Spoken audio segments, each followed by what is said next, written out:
Miss Marina यहाँ पे Mrs दामियाना Rios की अपनी बेटी के तौर पर रजिस्टर्ड है। हो गया पागल ये दिल मैंने तुम्हें हमेशा चाहा है दामियाना।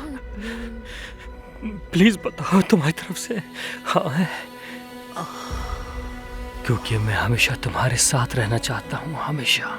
मैंने सोचा भी नहीं था कि मुझे किसी से इतना प्यार होगा। मुझे तो शुरू से ही है। तुम मुझे बताओ कि तुम अस्तबल में क्या करने गई थी। आप अपनी इन्वेस्टिगेशन इसी तरह से जारी रखिए। मिस मरीना की मामा के सर पे बहुत चोट आई है, यही बात कर रहे थे। दमियाना मरीना की माँ है?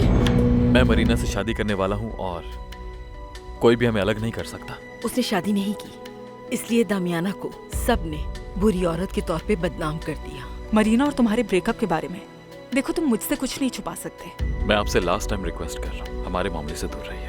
मरीना से जो कहा मैंने कहा, उसने नहीं। आपने मेरी फीलिंग्स के बारे में भी नहीं सोचा। हमें अलग करने से उस मासूम का दिल टूट जाएगा मामा।